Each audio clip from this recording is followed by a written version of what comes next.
Alors que la France attend toujours la nomination d'un Premier ministre, les chefs d'entreprise normands font part de leurs inquiétudes quant à la situation politique actuelle.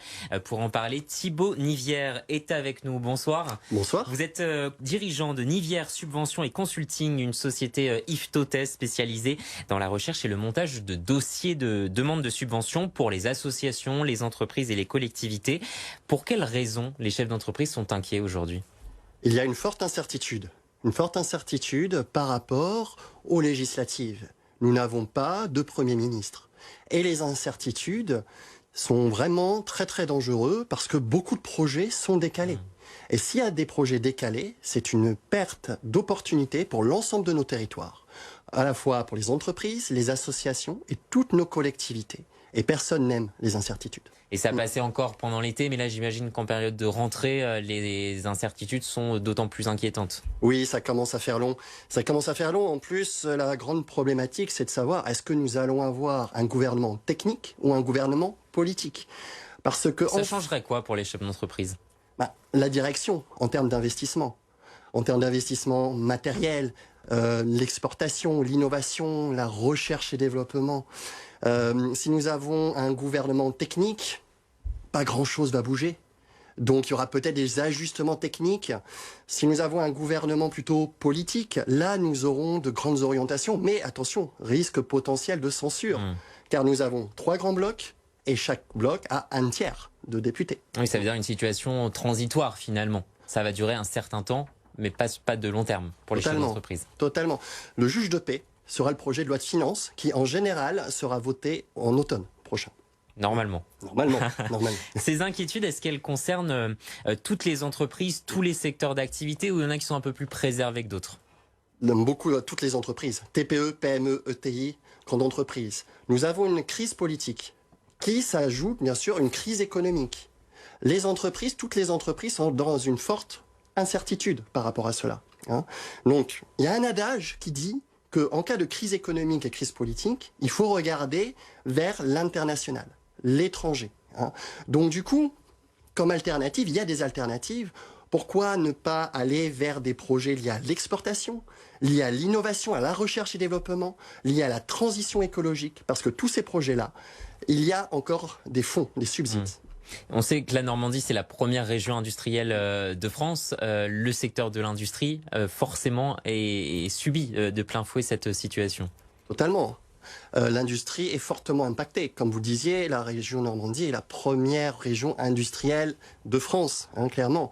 Donc du coup, tous les subventionneurs, du niveau local jusqu'au niveau national, donnent moins d'argent pour les projets d'entreprise, pour les projets d'association ou de collectivité, ce qui est normal. Donc nous attendons en tant que chef d'entreprise des opportunités budgétaires, clairement une clarification. Je le disais, vous êtes spécialisé dans les demandes de subventions pour les associations, les entreprises ou encore les collectivités. Quelles alternatives sont possibles ? Il y a plusieurs alternatives et justement la diversification de l'ensemble des ressources financières pour les associations, entreprises et collectivités, c'est vraiment primordial, clairement. Comme alternative, vous avez par exemple le développement des partenariats publics-privés. Vous avez également tout ce qui a trait aux subventions européennes, parce que n'oubliez pas que les subventions européennes, la programmation est de 2021 jusqu'à 2027. Donc du coup, les entreprises, les personnes morales sont tranquilles jusqu'en 2027. Ça, c'est pas gelé. Ce n'est pas gelé. Et en plus de cela, il faut savoir qu'à la dernière programmation pour les subventions européennes, il n'y a eu seulement que 20% de subsides destinés à nos personnes morales en France qui ont été dépensés. Donc il faut en profiter de ces fameuses subventions européennes. Et dernière alternative, le crowdfunding. Les collectivités peuvent y avoir accès, les entreprises, les associations. Et même pour les associations, il faut aller voir toujours plus les fondations d'entreprises pour diversifier. Vous constatez aujourd'hui que certaines aides financières versées par l'État interrogent beaucoup les associations ou autres ? Là, oui, tout à fait. Là, maintenant, tous les subventionneurs, sauf l'Union européenne, freinent du pied, clairement. Ce qui est un danger pour l'investissement, pour le dynamisme local de nos différents territoires. Voilà. C'est quoi le risque à long terme ?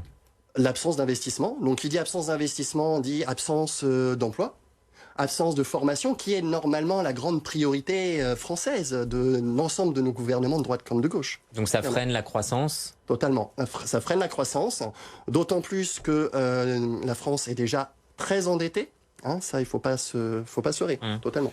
Vous invitez donc les patrons à diversifier finalement leurs sources de financement. Comment on fait très concrètement dans la vie de tous les jours? Faut venir se faire conseiller justement? Oui, vous avez des acteurs locaux, publics comme privés.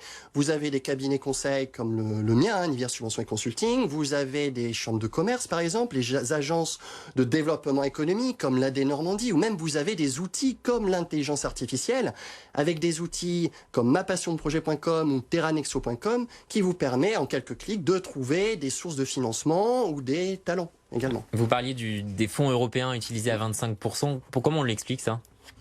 Le millefeuille français. En France, nous avons un millefeuille administratif. Par exemple, en Allemagne, les Länder, c'est-à-dire les régions allemandes, conseillent les entreprises via les banques locales pour rechercher les fonds et pour monter les dossiers. En France, non. Pour avoir accès à ces sources de financement, il faut taper à la porte des intercommunalités, des départements, des régions, de telle ou telle agence. Voilà. L'actualité du jour, on en a parlé, c'est l'officialisation de la candidature d'Édouard Philippe à la prochaine élection présidentielle. Le timing, il n'est pas anodin. Il n'y a pas de grande surprise. Il n'y a pas de grande surprise. Je crois que, j'en suis certain, que Édouard Philippe est très apprécié en tant que maire du Havre. Après, est-ce que le timing est bon? Est-ce que ça ne va pas rajouter encore plus d'incertitude? Parce que là, à ce jour, ce qui est important, c'est le présent. Vous avez par exemple la rentrée. Tous les Français sont en train de regarder la rentrée, c'est leur priorité. Vous avez la Nouvelle-Calédonie qui est en cessation de paiement. Pour le moment, on ne pense pas à 2027. Donc peut-être le timing n'était pas le bon. Merci beaucoup pour votre éclairage, Thibaut Nivière. Merci d'avoir été avec nous sur BFM Normandie. Et tout de suite, c'est la météo.